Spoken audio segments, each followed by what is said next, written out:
보니까 네. 야 얘들 쪽발이들 참.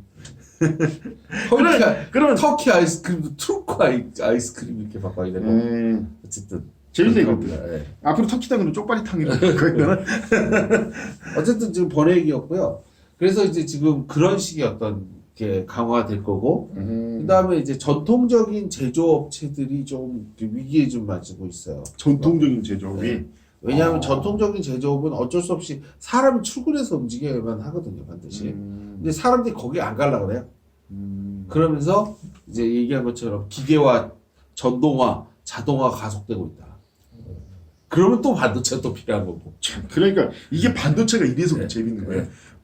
다른 제품은 하나같이 경제가 안 좋아지면은 가치가 하락돼가지고 같이 그냥 도매급으로 무너지는데 반도체는 이런 식의 역할이 지금 희한해가지고 비용 절감을 하기 위해서 하면 또 자동화해야 되니까 자동화해야 더 고성능의 반도체. 뭐 이렇게 되보니까 이건 마치 그 식량도 똑같이 옛날 경제가 안 좋으면 사실 사람이 안 먹으니까 식량값이 떨어지는데 반대로 사실 경제 안 좋다가 안 먹고 살 수는 없는 쓰니까 오히려 식량이 더 가치가 올라가는. 그 다음에 사재기를 하죠. 막 사재기도 하고 그러니까. 그래서 식량값이 오히려 올라가가지고 옛날에도 경쟁할 때 음식점을 하나는 추구하고 했다가 돈 좀 벌었다 이런 얘기를 얼핏 옛날에 들은 적이 있어요. 왜냐면 안 먹고 어떻게 살아? 근데 그 안 먹고 어떻게 살아가 이제 식량뿐만 아니라 반도체는 진짜 진짜 반도체는 안 들어가는 데가 없다. 아니 솔직히로 우리 스마트폰 다 쓰잖아요. 스마트폰에 반도체 엄청 들어가거든요. 특히 이제 스마트폰이 왜 이게 경제가 그래서 스마트폰의 가치가 더 중요한 거예요. 그렇죠. 왜냐면 어디 가서 뭘 구걸할 때라도 뭐 알고 가서 해야지. 예를 들어 식량 무료 배급하는 것도 스마트폰으로 가능해. 유럽의 그 거지가 그 자신의 국어를 하는데 요즘에는 동전 들고 다니는 사람이 없으니까 그 디지털 코드를 앞에 적어놓는 거예요. 여기로 입금해 달라고. 그런 거지들이 있더라고요. 그 실제로도 아프리카에서도 이제 어떤 지역에서는 이제 막 경제가 막 어렵고 경제 개판이고 막 범죄도 많고 그러는데 싹 다 핸드폰 기반의 디지털 사업으로 싹 바꿔버리니까 그렇게 편하고 좋아서 서로 너도나도. 그래서 북한도 지금 얘기 들으면 북한이 지금 핸드폰 통제가 안 되는 게 너무 많이 쓰니까 어떻게 통제가 안 된다. 그럼 왜 안 막냐? 막으면 경제가 그냥 무너지는 거야. 이제 다 핸드폰 기반의 경제 시스템을 다 바꾸고 그게 왜냐? 효율이 좋으니까 그거 안 쓰면 장사가 안 된다고 일이 안 된다고 다 걔는 사실 그렇지. 어디 가 있는 핸드폰 쓰면 어떻게 불러 그 사람? 그러니까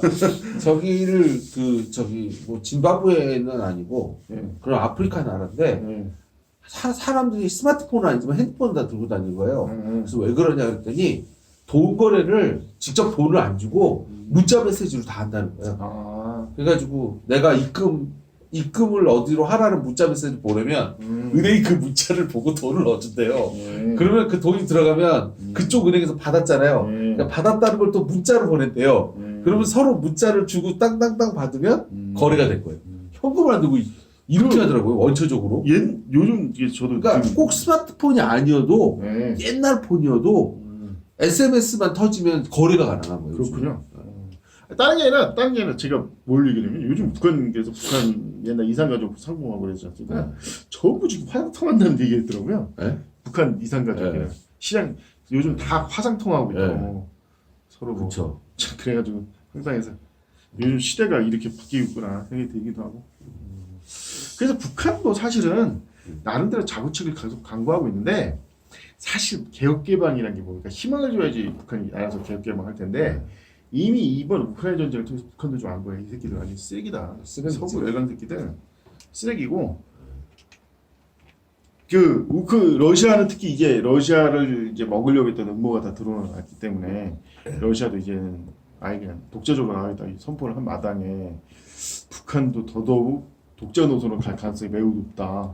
지금 사람들이 지금 얘기하고 있는 게 제2의 급이 나타났다라고 얘기하고 있어요. 그게 뭐냐면 리튬입니다. 리튬. 리튬 가격이 미쳤대요. 그 옛날에는 흔하고 많다고 그래가지고 저기 하던 리튬이 지금 아주 완전히 뭐 난리가 배터리 배터리 때문에. 근데 지금 새 신종 배터리 만든다고 막 사람들이 많이 난리치더라고. 리튬이 워낙 비싸니까 나트륨 과거에 나트륨이라고 그러고 지금 소듐으로 바꿨대요. 왜 그런지 몰라요. 어쨌든 나트륨 기반 건전지 만든다고 하더라고요. 근데 사실은 좀 다른 건 아니고 네. 그러다 보니까 사람이 예상했던 4차 산업혁명이 생각보다 많이 될 거다. 그렇죠. 뭐가 있어야지 네. 만들 거 아닙니까. 그리고 수소차 관련해서도 이제 수소차가 대박 친다라는 주장이 계속 들렸던 게 배터리 많은 부분에서 배터리를 대체할 수 있는 게 네. 수소차밖에 없다 지금. 그쵸. 네. 리튬을 대체하면 당장 뭐 새로 배터리 만들 것도 아니고. 네. 그래서 이제 배터리 대신 수소를 넣어가지고 하는 차로 많이 이미 그게 1년 전부터 독일에서 예상을 하고 있었던 거예요. 네. 아무리 계산해봐도 리튬 가지고 이 전기차하고 이 시설 다 시스템 만든다고 리튬이 그렇게 많나? 그러니까 결국은 수소차다. 그래서 그때 이 독일이 우리나라랑 전격적인 수소 연합을 네. 지금 추진하고 있었다. 그때부터 이미. 근데 이제 그걸 갖다가 미국 제재로 지금 막은 데다가 아니 그게 왜 어떻게 바뀌었죠? 그거? 윤모 씨가 등장하면서 바뀌었죠. 그랬어요? 어떻게 바뀌었어요? 그난 모르겠는데. 아니 그러니까 아니 이게 독일하고 지금 협력인데 독일하고 우리나라. 독일 말고 러시아랑 그거는 그 뭐냐 그 천연가스고. 네. 제가 말한 건 우리나라는 세계 최고의 네. 수소 사용 기술력이 있는 나라예요. 네. 그러니까 수소 수소를 엔진이라든지 네, 그러니까 수소를 이용해서 네. 자동차를 돌리는 그런 시스템이 네. 세계 최고예요. 반대로 독일은 비슷하긴 한데 네. 수소 생산 능력이 세계 네. 최고라는 거예요. 네. 예, 무슨 이런 거 이것저것 가지고 해서 그래서 그 수소 그 두 개 그래서 자기네들도 수소차를 하겠다고 하는 게 그것 때문이라는 거예요. 그러니까 둘이 딱 하면은 이게 서로 경쟁이 되면 오히려 상승 효과를 가져오는 게 아예 수소 인프라가 적으니까 이 두 나라가 서로 경쟁적으로 하면 수소 인프라가 많은 부분 이 전기차 인프라를 잠식할 거다. 네. 그러니까 수소 하는 사람들 입장에서는 윈윈이라 이거예요. 그래서 앞으로 수소가 대세가 되는 아직은 수소가 사실은 부차적이고 잘못하면 또 없어질 수 있는 사업인데 불구하고 이 두 나라가 적극적으로 나서게 되면 앞으로 수소가 거의 뭐 잘하면 전기차를 반등해 버릴 수 있다.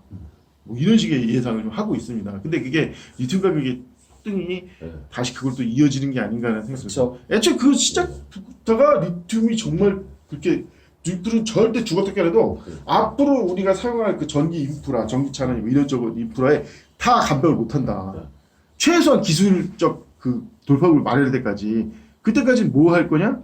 수차 쓰는 것밖에 없다. 그렇죠. 그게 지금 독일의 이제 여러 가지 학자들이 내린 결론이라고 봅니다. 네. 하여튼 재밌어요. 그게 그러면 이번에 경제 위기에 맞물려서 네. 다시 이게 또 종목을 받게 된다는 얘기네요. 네. 왜냐면 리튬 가격이 같이 등단을 네. 상승하니까. 그러니까 지금 현재는 이제 어떻게 되냐면 미국 같은 경우에 네. 전기 자동차를 많이 보급해서 음. 그 석유를 많이 대체하고 석유를 많이 안 쓰게 되면 음. 이제 그걸 이용해 가지고 이긴 것처럼 사회 전환을 이룬다는 게 원래 목표였어요. 예. 근데 거기에 이제 걸림돌이 된 게 배터리가 그만큼 생산 능력이 안 된다는 거죠. 그렇죠. 네. 배터리가 그냥 골치 아픕니다. 배터리가 대부분 원료 사업인데 원료를 쥐고 있는 게 저기 러시아하고 중국이라 스토리라고 하죠. 예. 결국 뭐랄까 다 이게 결론적으로 이게 욕심이 많이 항상 그렇다. 그러니까 기존의 미국이 세계 경제나 세계 패권을 쥐고 있었는데 이거를 악착같이 안 뺏기려고 이제 여러 가지 간결 수법을 쓴 게 지금 부메랑처럼 다가 돌아온 게 아니겠습니까? 더군다나 이런 패권을 가졌을 때 제일 중요한 이유는 사실 겸손이고 자중인데 예, 지난 팬데믹 기간에도 보였지만 모기 전 때 이미 보여줬지만 자중하지 않고 멋대로 막 남용하고 전액을 일삼는 것이 지금 계속 부메랑으로 돌아오고 있다. 그래서 지금 일단은 그러면은 좀 어느 정도 정리를 하자면은 일단 첫째 이제 참 다른 거 아니고 여기서 진짜 한 가지 짚고 넘어갈게. 우리나라 부동산하고 어떤 영향을 미칠까요? 부동산 시장에? 부동산은 예. 무조건 25년 뒤면은 망해요. 아. 왜냐면 인구수가 절대적으로 줄고 있거든요. 25년 뒤에는 부동산 가격이 현재 유지하는 게 아니라 절반의 절반 떨어질 수밖에 없어요. 네. 근데 여기 문제가 있죠. 뭐냐? 많은 사람이 한국 와서 살고 싶어 하거든요. 그러니까 이제 부동산 가격이 거기서 이제 애매하게 연결이 돼 있는 거죠. 그리고 이제 원래 부동산 가격이 높아가지고 지금 노후 시점에서는 이제 정권 교체가 이루어진 건데 그럼 정권 교체가 이루어진 그 정권이 그럼 부동산을 갖다 폭락을 시켜야 되는데 어떻게 할까?